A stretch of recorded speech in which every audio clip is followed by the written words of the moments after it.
કચ્છ જિલ્લામાં હાલ ચાલી રહેલી જમીન દબાણ હટાવવાની ઝુંબેશ વચ્ચે સોશિયલ મીડિયા પર ઉશ્કેરણીજનક પોસ્ટ અને કચ્છના કલેક્ટરને જાનથી મારી નાખવાની ધમકી આપતા મેસેજ વહેતા થયા બાદ પોલીસ તંત્ર હરકતમાં આવ્યું હતું। સોશિયલ મીડિયા પર કલેક્ટર વિરુદ્ધ ખુલ્લેઆમ અપાયેલી ધમકીના સ્ક્રીનશોટ વાયરલ થતા પોલીસે આ મામલાને અત્યંત ગંભીરતાથી લીધી છે। કચ્છમાં ઇન્સ્ટાગ્રામ આઈડી પરથી માંડવી તાલુકાના ત્રગડી ગામે આવેલ અનવર શાહ પીરની દરગાહ તોડવા બાબતનો એક વિડીયો ઇન્સ્ટાગ્રામ આઈડી પર પોસ્ટ કરેલ હતો કે જે ઇન્સ્ટાગ્રામ પોસ્ટ કરાયા બાદ તેના પર ઉશ્કેરણીજનક કોમેન્ટ કરનાર સામે ભુજ શહેર એ ડિવિઝન પોલીસ મથકે ગુનો નોંધાયો છે।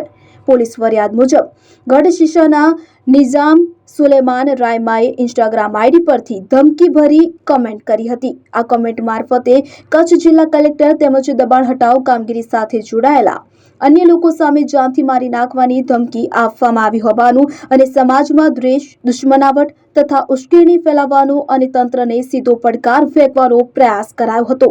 આ મામલે cyber crime cell local crime branch પશ્ચિમ કચ્છ દ્વારા સરકાર તરફે ભુજ શહેર એ ડિવિઝન પોલીસ સ્ટેશનમાં ભારતીય ન્યાય સંહિતા 2023ની કલમ 351(2) અને 353(2) મુજબ ગુનો નોંધવામાં આવ્યો છે।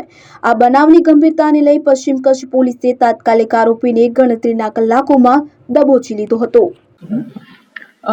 2-3 દિવસ પહેલા નિઝામ સુલેમાન રાયમા નામના વ્યક્તિ જે ગઢશીશાના રહેવાસી છે, એઓ ઇન્સ્ટાગ્રામ પર એક આપત્તિજનક પોસ્ટ કરી હતી અને સમાજના માણસો વચ્ચે દુશ્મનાવટ તથા દ્વેષની લાગણી ઉત્પન્ન કરવાના તથા સમગ્ર વહીવટ તંત્રને પડકાર ફેંકેલ, જે અનુસંધાને સાયબર સેલ એલસીબી દ્વારા તરત જ એક ટીમ બનાવીને વર્કઆઉટ કરીને ઉપરોક્ત પોસ્ટ કરનાર વ્યક્તિને માહિતી મેળવી ઓળખ કરી અને જે ફિલ્ડ ટીમ છે માંડવીની, એના દ્વારા તરત દબોચી લેવામાં આવેલો હતો।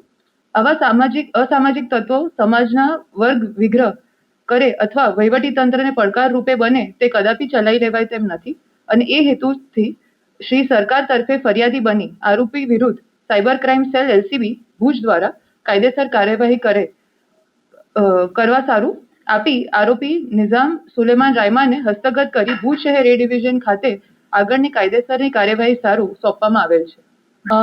આજે આપણા આરોપી છે નિઝામ સુલેમાન રાયમા, એમને એમના ઇન્સ્ટાગ્રામ હેન્ડલ પર પોસ્ટ કરી છે, જેમાં એમને આપણા કલેક્ટર સાહેબને મારી નાખવાની તથા દરગાહ જે આપણે અત્યારે ડેમોલિશનનું કામ ચાલે છે એને દરગાહ તોડનારને મારી નાખવાની ધમકી આપી હતી અને એ પોસ્ટ એમને વાયરલ કરી હતી।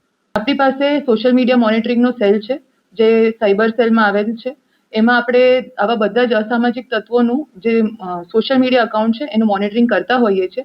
પબ્લિકને એ જ અપીલ છે કે તમે આવા બધા પોસ્ટ જોઈને ઉશ્કેરાઈ ન જાઓ અને કોઈ પણ અસામાજિક તત્વો સાથે જોડાઈને કોઈ પણ એવા કૃત્ય ના કરો જે આગળ જઈને તમને તકલીફરૂપ બને।